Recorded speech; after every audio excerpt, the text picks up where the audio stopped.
Robert spent 34 years as a postal worker in Central Florida. He was not wealthy, but he was careful.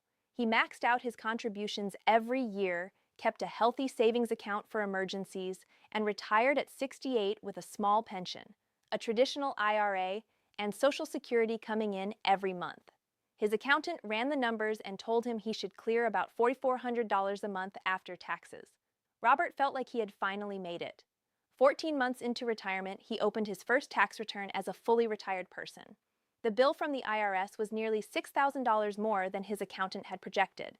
His Social Security was being taxed. His Medicare premium had jumped compared to what his coworker paid, even though they had similar incomes, and his IRA withdrawals had quietly pushed him into a higher tax bracket than he had ever been in while he was still working full-time. Robert called his accountant frustrated. His accountant could not fully explain it. Not because the accountant was incompetent, but because 6 separate IRS rules had intersected at the same time in Robert's situation, and nobody had mapped out that collision in advance. Robert had not done anything wrong. He had not cheated. He had not made reckless decisions. He had simply not known about 6 specific patterns the IRS uses to collect more from retirees who never see it coming. Every single one of those 6 patterns applied to his situation. This video is going to walk through all 6 of them, not in vague general terms, in specific dollar-level detail, so you can identify right now which ones apply to you and what you can do about each one. This video is for educational purposes only and is not tax or financial advice. Consult a qualified tax professional before making any decisions about your specific situation.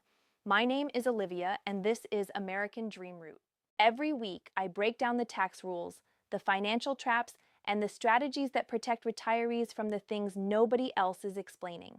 If that sounds like something you need, hit the subscribe button right now and turn on notifications so you never miss a video. Let us get into it. Sign number 1. You have more than $25,000 in a savings account, a high-yield savings account, a money market account, or certificate of deposit, and that account is generating interest income. Here is what most retirees do not understand. That interest income is not invisible to the IRS. It flows directly into what the IRS calls your provisional income. And provisional income is the number the IRS uses to decide how much of your Social Security benefit gets taxed. Let me explain exactly how this works, because most people have never seen this explained clearly. The IRS calculates something called combined income, also referred to as provisional income. The formula is your adjusted gross income plus any tax-exempt interest you earned plus 50% of your annual Social Security benefits. That total is your provisional income, and it determines whether your Social Security check gets taxed and by how much. Here are the exact thresholds verified directly against IRS Publication 915 and confirmed by Congress.gov. If you file as a single filer and your provisional income is below $25,000, none of your Social Security benefit is taxable. 0. If your provisional income is between $25,000 and $34,000, up to 50% of your Social Security benefit can become taxable income. If your provisional income exceeds $34,000, up to 85% of your Social Security benefit can become taxable income. For married couples filing jointly, those thresholds are $32,000 and $44,000 respectively. Now here's where the savings account becomes the problem. Say you are a single retiree collecting $18,000 a year in Social Security. You have $100,000 sitting in a high-yield savings account earning 4.5%. That account generates $4,500 in interest income annually. Even if your only other income is a small pension of $12,000, let us do the math. Your adjusted gross income includes the pension income and the interest income. That is $16,500. At 50% of your Social Security, which is $9,000, your provisional income is $25,500. You just crossed the threshold. Up to 50% of your Social Security benefit is now taxable. On $18,000 of Social Security, that means up to $9,000 is added to your taxable income. And here's the part that stings. Those thresholds have not been adjusted for inflation since 1983 for the 50% tier and 1993 for the 85% tier. That means every year that passes, more and more retirees cross those lines without ever making a financial decision that should have moved them there. The fix is not to close your savings account. The fix is to understand what types of accounts generate income that counts toward provisional income and which types generate income that does not. Qualified withdrawals from a Roth IRA, for example, do not count toward provisional income at all. Understanding this distinction is worth real money every single year. Let me give you one more real number to anchor this.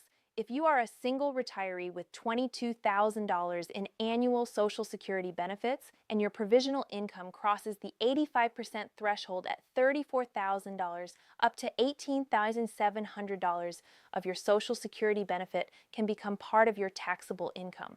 At even a modest effective tax rate of 15%, that is approximately $2,800 in annual taxes on income, you may have assumed was fully protected over a 20-year retirement without any change in your situation. That adds up to $56,000 paid to the IRS from your Social Security benefits. Not because of any rule change, not because you earned too much, simply because the interest income from your savings account was never factored into your income picture. That is the quiet cost. Most retirees never calculate because nobody showed them the formula. Sign number 2, you take withdrawals from a traditional IRA or a traditional 401k in the same year.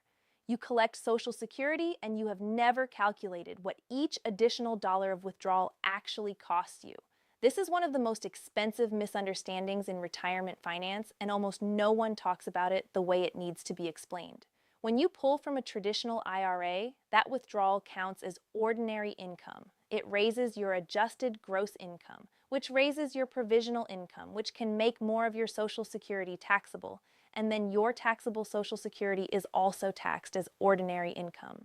So you pay taxes on the withdrawal itself, and then that same withdrawal triggers taxation on a portion of your Social Security. You are paying twice on one decision. Tax researchers have a term for what happens in the income range between $34,000 and $44,000 for single filers. Inside that band, some retirees face an effective marginal tax rate that is significantly higher than their stated bracket because every additional dollar of income makes 85 cents of Social Security taxable. T. Rowe Price has published research on this, showing that retirees in the 22% bracket can effectively pay a marginal rate approaching 40% on certain dollars of income because of the combined effect of direct taxation in the Social Security tax torpedo. The strategy to mitigate this is about sequencing, not elimination. If you can draw from a Roth account in years when your Social Security is most vulnerable to becoming taxable and preserve traditional IRA withdrawals for years when your income is lower, you can reduce the total taxes paid over your retirement by a meaningful amount. Here is a concrete example. A single retiree with $20,000 in annual Social Security and an adjusted gross income of $28,000 before any IRA withdrawal sits comfortably in the middle of the 50% taxability band. If that retiree takes an additional $10,000 IRA withdrawal, that withdrawal does two things simultaneously. It adds $10,000 to their ordinary taxable income, and it pushes more of their Social Security into taxable territory at the same time because their provisional income rises depending on where exactly they sit within the threshold bands. Each dollar of IRA withdrawal can trigger significantly more than $1 of total taxable income. This is why retirement income planning is not simply about how much money you have. It is about which account you pull from in what sequence, in what year, and what each withdrawal triggers downstream. If you have never modeled this with your actual income numbers, that is a project worth doing before the end of the year. Sign number 3, your income is somewhere near $19,000 as a single filer or $218,000 as a married couple filing jointly, and you're enrolled in Medicare. If those numbers sound familiar, here is why they matter. $19,000 is the 2026 IRMA threshold for single Medicare beneficiaries. IRMA stands for Income-Related Monthly Adjustment Amount. It is a surcharge the federal government adds to your Medicare Part B and Part D premiums when your income exceeds certain thresholds. In 2026, the standard Medicare Part B premium is $22.90 per month. That is what most enrollees pay. But if your modified adjusted gross income from 2 years ago exceeded $19,000 as a single filer, you pay more. At the first adjustment tier, your Part B premium rises to $28,410 per month. The surcharge charge at that tier is $81.20 per person per month. For a married couple where both spouses are on Medicare, that surcharge applies to each spouse separately, which means the couple pays an extra $1,948 per year just at the first tier. At the highest income tier, the monthly Part B premium reaches $689.90 per month, and that is before Part D surcharge charges. Now here's the piece that catches almost everyone off guard. IRMA uses a 2-year look back. Your 2026 Medicare premium is based on your 2024 tax return. The income you had 2 years ago determines what you pay today, which means a financial decision you made in 2024, a large IRA withdrawal, a Roth conversion, a home sale, any of those could be affecting your Medicare bill right now, and you may not have connected the two events. Additionally, IRMA operates as a cliff system. Crossing a threshold by even $1 triggers the full surcharge for that entire tier. For a married couple, $1 of additional income can cost nearly $2,000 in additional annual Medicare premiums. If your income is anywhere near these thresholds, and especially if you have variable income from IRA withdrawals, capital gains, or Roth conversions, understanding how those decisions affect your Medicare premiums 2 years downstream is essential planning. There's one additional situation that deserves special attention and that most financial content completely ignores. When a spouse dies, the surviving spouse must file as a single filer starting the following tax year. This filing status change cuts the IRMA threshold in half from $218,000 to $19,000. While the surviving spouse may still have the same income as before, a widow or widower who was comfortably below the joint threshold can suddenly find themselves above the single threshold with no change in income at all. Their Medicare premium can jump by nearly $1,000 a year or more for reasons entirely outside their control. If you are married and you are planning your retirement income picture, modeling what happens to your surviving spouse in this scenario is not morbid planning. It is responsible planning.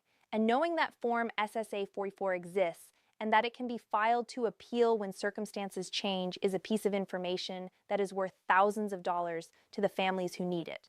The good news is that if your income has dropped significantly due to a qualifying life event such as retirement, the death of a spouse, or divorce, you can appeal your IRMA determination by filing Form SSA 44 with the Social Security Administration. That form allows SSA to use more recent income data rather than the 2-year-old return.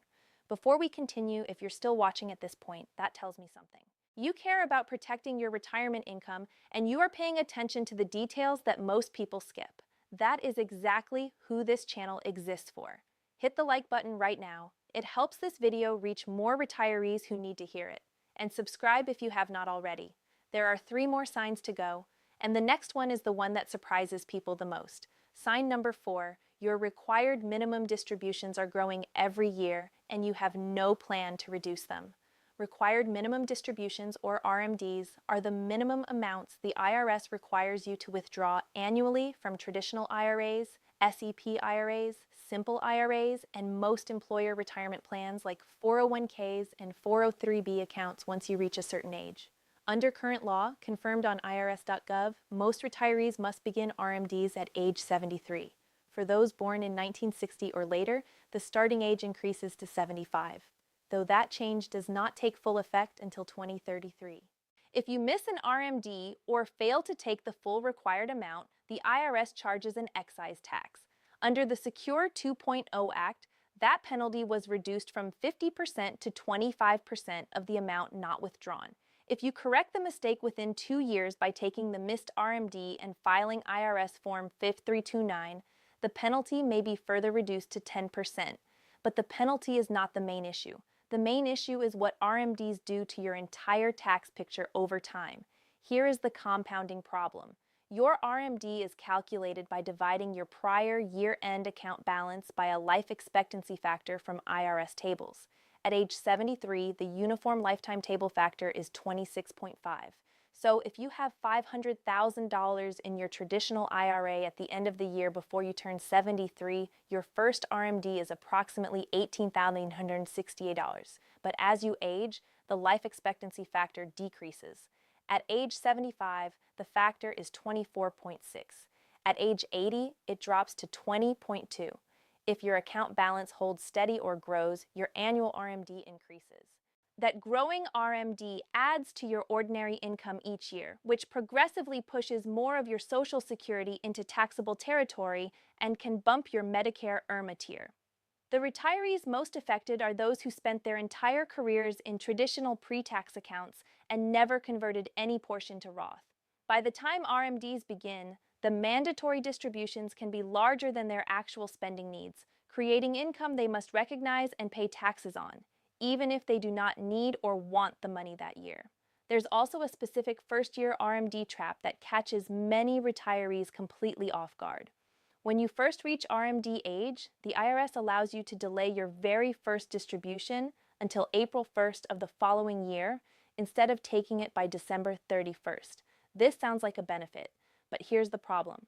If you delay your first RMD to April 1st, you still must take your second RMD by December 31st of that same calendar year. That means 2 full taxable distributions land in one single tax year. 2 distributions in 1 year can push your income into a higher bracket, make more of your Social Security taxable, and potentially trigger an IRMA surcharge that follows you for the next 2 years. Many retirees take the delay option without anyone explaining the downstream tax consequence of doubling up in year 2. Knowing about this before you turn 73 or before your first RMD deadline arrives is the kind of information that saves real money. Strategies to manage RMDs include using qualified charitable distributions. If you are 70 and a half or older, which allow you to direct up to $111,000 annually from your IRA directly to a qualified charity and have that amount count toward your RMD without flowing through your taxable income. This is one of the most powerful and underused tools in retirement tax planning.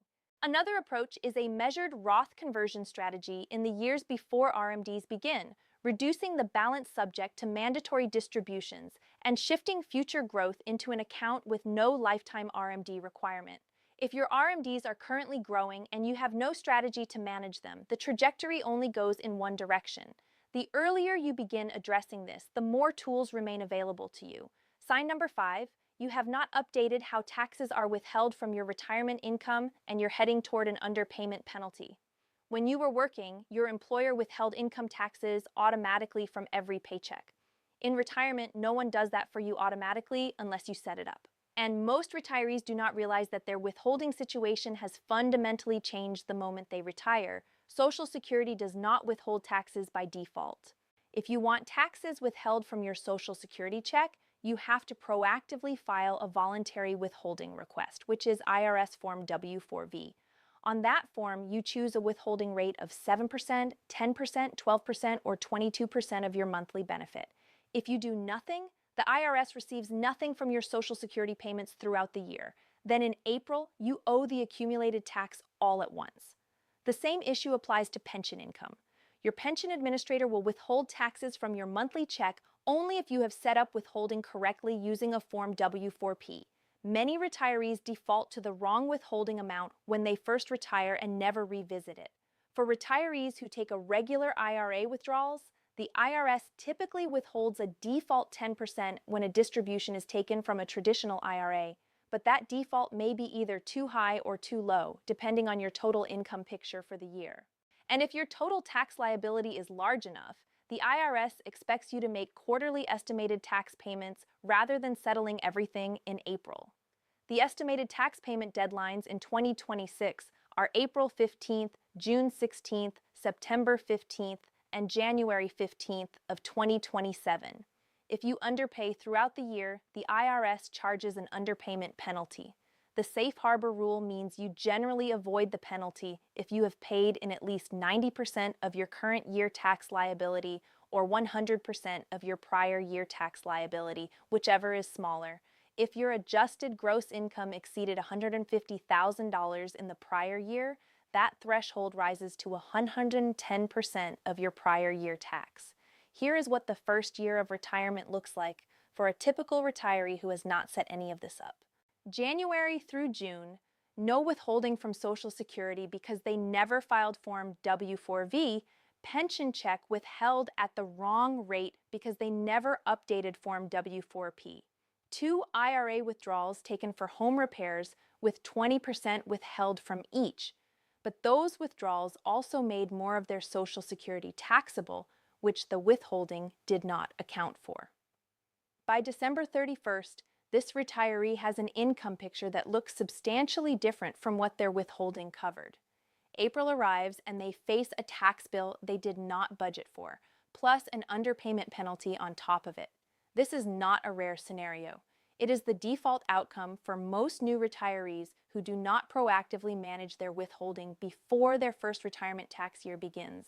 And unlike some of the other signs in this video, this one is entirely fixable with a single afternoon of paperwork before the year ends. Sign number 6. You gave money or assets to your children or grandchildren in the past few years without tracking the gift tax annual exclusion, or you made a transfer without understanding how it affects your estate and your potential Medicaid eligibility. This sign operates on 2 separate tracks, and both of them can cost your family significantly. Track 1 is the federal gift tax annual exclusion. In 2026, the IRS allows any individual to give up to $19,000 per recipient per year without filing a gift tax return or touching their lifetime estate tax exemption. For a married couple, that doubles to $38,000 per recipient per year through a process called gift splitting. Gifts within those annual limits require no reporting, no form filing, and no tax consequence. But when gifts exceed $19,000 per recipient in a single year, you must file IRS Form 709, the United States gift tax return. Filing Form 709 does not necessarily mean you owe gift tax. Most people do not because the IRS allows a lifetime exemption that in 2026 stands at $15 million per individual. Gifts above the annual exclusion simply reduce that lifetime exemption dollar for dollar. The problem is when retirees skip the Form 709 filing entirely, thinking gifts are always tax-free.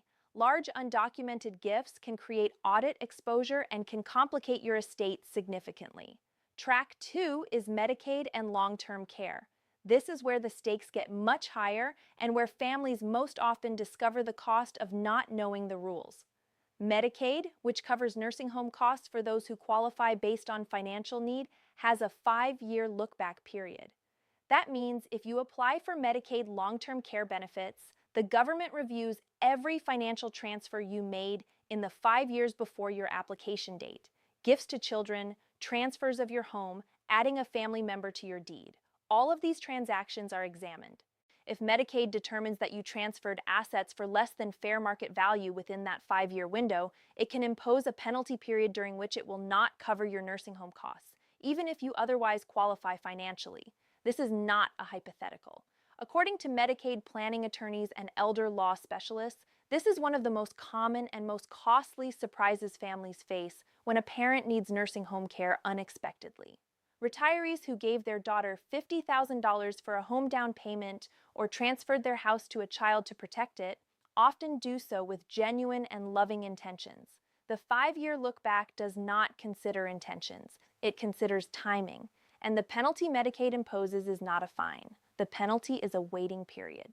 If you transferred $40,000 18 months before applying for Medicaid and your state calculates a monthly nursing home cost of $5,000, Medicaid divides $40,000 by $5,000 and determines that you are ineligible for 8 months of benefits.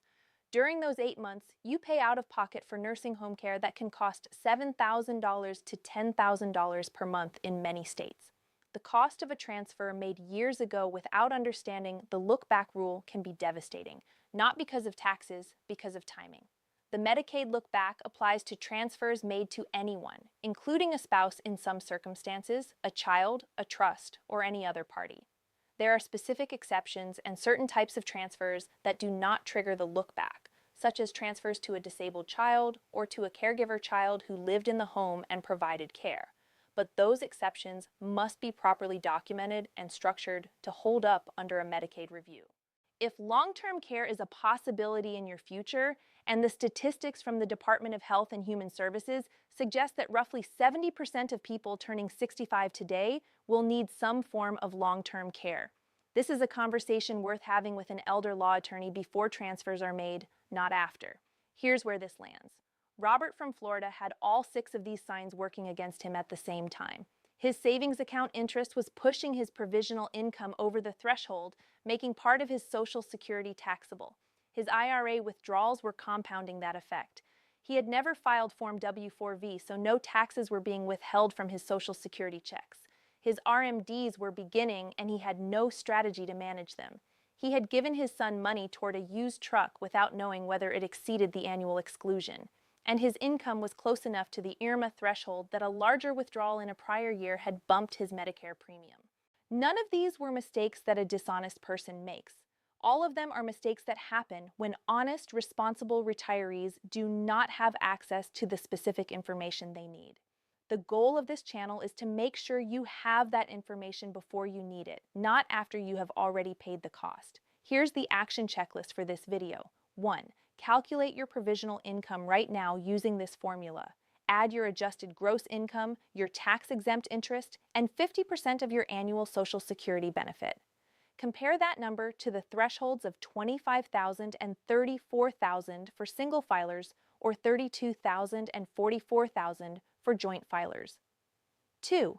If you take both Social Security and traditional IRA withdrawals in the same year, ask a tax professional to model the effective cost of each dollar of IRA withdrawal, including its impact on Social Security taxation.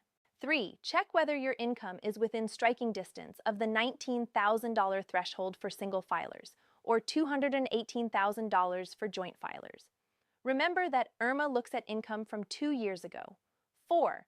Find out what your required minimum distribution will be this year and in the next 5 years. Calculate whether those growing distributions will push your income into a higher Social Security taxable range or trigger IRMA. 5. File Form W-4V with the Social Security Administration. If you have not set up tax withholding on your Social Security payments, review your withholding on any pension income using Form W-4P and confirm whether you need to make quarterly estimated tax payments. 6. Review any gifts you have made in the past 5 years, especially large ones. Confirm that you filed Form 709 for any gifts exceeding $19,000 per recipient. And if long-term care could be a future consideration, speak with an elder law attorney about the Medicaid 5-year look-back before making any additional asset transfers. This is Olivia, and this is American Dream Route. If this video helped you identify something you had not considered, please give it a like and share it with someone who needs to hear it. Hit subscribe and turn on the bell so you never miss a video. And I want to hear from you. Which of these 6 signs applies to your situation right now? Drop your number in the comments below. 1, 2, 3, 4, 5, or 6. Tell me which signs you recognized. I read every single one, and the most common situations become future videos on this channel.